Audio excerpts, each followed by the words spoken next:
আপনার যদি বাজেট কম থাকে তাহলে আপনারা 5 তলা করার কি দরকার, আপনি 2 তলা করেই করেন, সেটা ভালোভাবে করেন।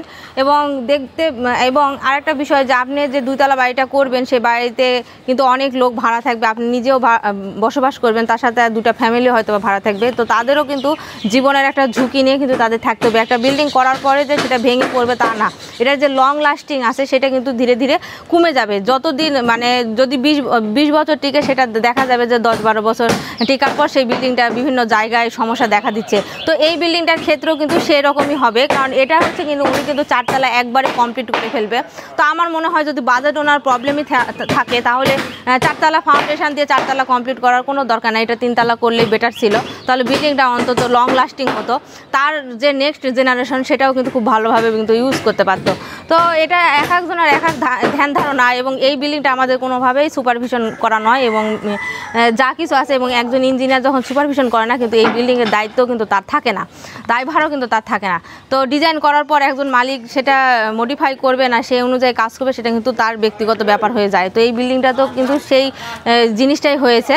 তো এখানে কোনো সুপারভিশন নাই। আজকে আমি ইনফর্ম, এখন আপনারা বলবেন যে আপনি কেন এখানে তাহলে আপনাকে সুপারভিশন করছেন না। না, আমি এখানে সুপারভিশন করতে আসিনি, আমার জাস্ট এটা কিন্তু অফিসের পাশেই আমার এই বিল্ডিংটা, আমি এই সাইডটা শুধু ইনফর্ম ছাড়াই আজকে এসেছি, এসে দেখতেছি যে বিল্ডিং এই কাজ এত দূর হয়ে গেছে, এবং যেখানে উনি কিন্তু সব জায়গায় রড সব কিছু চেঞ্জ করে দিয়েছে। তো আসলে এই দায়ভার তো আমরা নিব না, কারণ আমাদের ডিজাইনে যা আছে, আমাদের ডিজাইন অনুযায়ী তো উনি কোনো কাজই করেন। এখানে ডিজাইনে কিন্তু সুন্দরভাবে কিন্তু আমাদের 12 মিলি দেওয়া আছে, সেখানে উনি 10 মিলি দিয়ে দিছে। কলামে যেখানে 16 মিলি দেওয়া আছে সেখানে উনি 12 মিলি দিছে।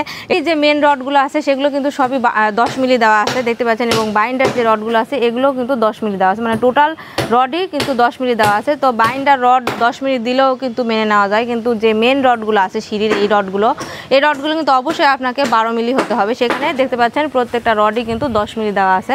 তো এখানে প্রত্যেকটা রডেই কিন্তু উনি আমাদের ডিজাইনে আমরা যা দিয়েছি তার সাথে কিন্তু কাটসাট করে কিন্তু উনি রডগুলো কমায় রাখছেন, এবং সিঁড়ির রডেও কিন্তু উনি তাই করছে।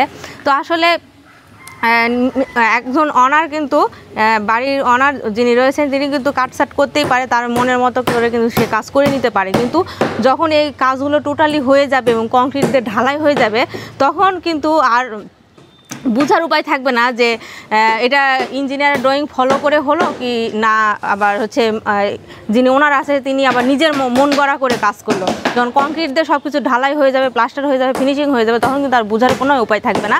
এটা কিন্তু একটা বুঝার বিষয়, এবং ডিজাইন যেহেতু করা হয়েছে এবং ডিজাইন ফলো না করে কিন্তু এই ওনার কিন্তু এভাবে কাজ করেছে, এবং প্রত্যেকটা কলামে মানে সব জায়গাতেই কিন্তু উনি আমরা রডের যে ডিজাইনগুলো দিয়েছি সেখানে কিন্তু উনি কাটসাট করছে, নিজের মতো করে রড ঢুকাই দিয়েছে। তো দেখতে পাচ্ছেন সেরকম একটি বিল্ডিংয়ে দাঁড়িয়ে আছে, এবং উনি কিন্তু বারবার আমাদের বলছে যে আপনি যাই দেন না কেন আমি কিন্তু নিজে থেকে আমি রড দিব। আবার মানে আমাদের ডিজাইনের ফাংশন সেটা ঠিক রাখছে, কিন্তু রডের যে কোথাও 16 মিলি দেওয়া আছে সেটা 12 মিলি দিছে, যেখানে 12 মিলি দিছি আমরা সেখানে 10 মিলি দিয়ে রাখছে। তো এরকমই করছে, দেখেন এখানে 12 মিলি দেওয়া ছিল সেখানে 10 মিলি দিছে, কলামে যেখানে 16 মিলি দেওয়া ছিল সেখানে 12 মিলি দিছে, এরকম এভাবে কিন্তু সব কিছু রডগুলো কিন্তু কাটাই ছাটাই উনি করছে।